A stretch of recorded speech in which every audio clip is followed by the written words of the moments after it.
What's up? It's butter. Let me tell you why I use butter, okay? Has anybody heard the term GB&D? There you go. What's better than that, right? Okay, GB&D. You can't get it from using olive oil. You can't get it from using vegetable oil. But you do get it from butter. Only from butter, okay? And the butter cooks all. I really use the butter less for its fat, but I do use it for the fat to be any fat, so I can actually almost accomplish this by using olive oil and skimming the milk solids off of my clarified butter and adding it into olive oil. Because I use oil to prevent the drying on the outside, and then the second reason is because it's such a great conductor of heat. If you have to burn yourself with water, you go like this. If you burn yourself with oil, you go like this. The fat holds on to temperature, and you use that to your advantage. That's the two reasons you use fat. But I use melted butter. It's not a caloric thing.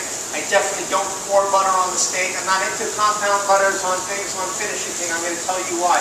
Particularly because you're Americans. It just doesn't work, okay? Here's the problem. Think about this. In Europe, like when I was cooking in France, my friend Sasha Bender, who was a line cook with me at Danielle, and then I worked with sous chef at this chateau in Alsace. He's like, you Americans, you know, you're born with, they don't drink ice in their drinks. You guys are born with refrigerators in your mouth. I'm like, yeah, I like things cold. I still like things cold. But you know something? It does something very funny that we're not even aware of. When you have saturated fats and you drink cold water, once you pour some saturated fat into an ice thing of water, it turns hard, right? It'll coat your tongue. It affects your flavor. It affects your taste. Particularly lamb. Lamb is one of those things where if you drink ice water and drink lamb, your flavor is shot. You don't even know it. You're just eating it away. You're pulling it. You don't even realize it's happening. You're losing half the experience. But maybe if you're just having, what's interesting is with alcohols, that's why I'm a whiskey drinker, okay? I like it because, you know, it kind of breaks down fast, and I just like whiskey in general. But even wines, like alcohol, has it like, if you were to use like alcohol as a sterile swab, it has like, it evaporates immediately, right? It has a very cleaning effect too. These little things are things that you might not think about, but real on a very subconscious level, it plays a role. Every time I turn, I'm going to hit it like this. And what that's going to do, it's just going to keep building flavors. You're going to get the flavors from the brush inside this little basting mix, okay? If I have a thick piece of meat, I'm going to put some acid in that.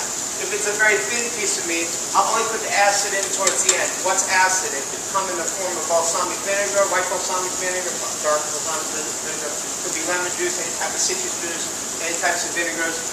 Whatever it is, it adds contrast. It's a fermented item that will add to that umami sensation, which is that pucker feeling that you have in your mouth, okay?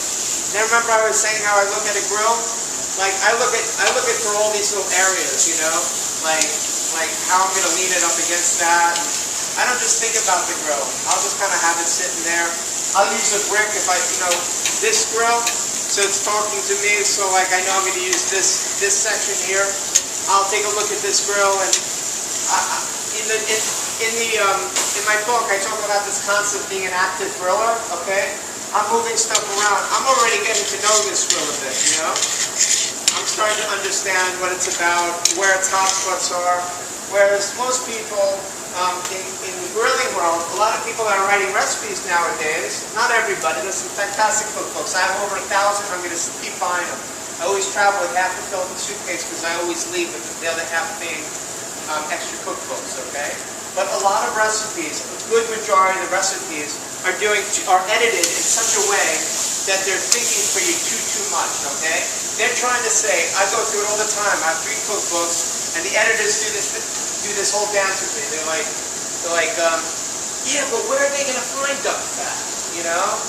You have a replacement, you know? You've got to give me a time, you know? And we're constantly homogenizing recipes and concepts into oblivion to the point where it's telephone. By the time it gets to you, my original message is blown. So that's why I'm a technique-based cook, and I'm a technique-based chef when I talk to when I talk with my cooks.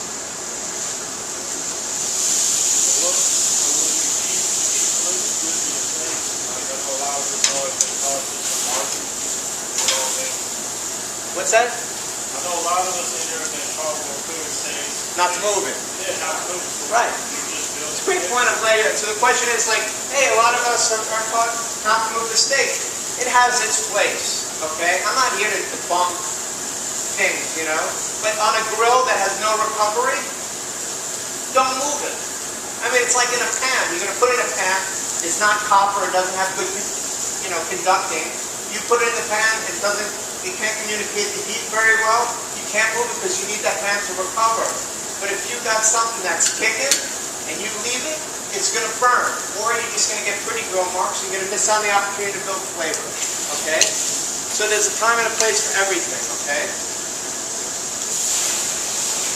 Here's another technique while I grill. Just give it the white one. Yes, don't mind. It's another technique. Okay, things are moving along. Fire's happening. Okay? It's getting out of control. I learned that I see these pit masters, they do it all the time. I was just at this place down in Greenwood, Mississippi.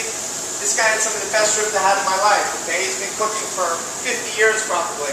He's got all this meat stacked on top of each other, okay? We have all these fancy Alto Shan cabinets. I own them too. You know, it fits in the restaurant setting. But why not use meat as a conveyor of the heat and keeping the moisture? So I can have 3 or 4 cuts and they're going to keep cooking. This is still cooking because this is hot on its surface and it's carrying through.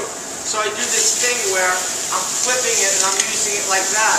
Particularly if I have a fire that's a little bit out of control, okay? It's kind of like whack-a-mole. You know, as you're cooking, you know, you're kind of like, you know, what's it up to? What's happening? You know, you might baste a little bit. It's getting out of control. It gets a little bit scary. So what? So then put it on the edge here, you know? Let it chill out, let it rest, you know, let it catch up. Heat's like a freight train, aggressive heat. It's going to keep traveling, it's going to go doom, doom, doom. Give it a break, let it catch up. That's why one great technique, good system for making fried chicken, it's double fried chicken. Koreans do it, they're fantastic at it, okay? They dip it once, they get the heat and the momentum going. Right now I'm cooking right now. This is happening, this is grilling happening right here, okay? Koreans do it with the fried chicken. I think they make some of the best fried chicken in the world.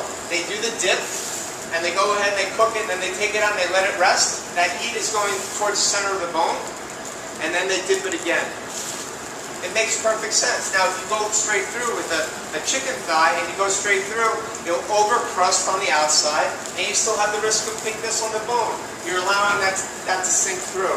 So I use terms like hot potato, like I'm constantly flipping because I'm giving it equal time. You know, I'm kind of like, the heat's moving on both sides, so I'm flipping it. And I'm also, if you take a close look, yeah, maybe I have some kind of grill marks and stuff, but not really. I mean, you know, there's some charring going on. I want the whole thing to be all my art stuff, you know? Any questions? What are some of the herbs you use in your broth? Good question. The question is, what are some of the herbs that I have in the broth? It could be all rosemary. I tend to use savory herbs for meat. That's party that can stand up to it. Okay? Rosemary, thyme, sage, one or all together. If you want to do fish, you can use dill.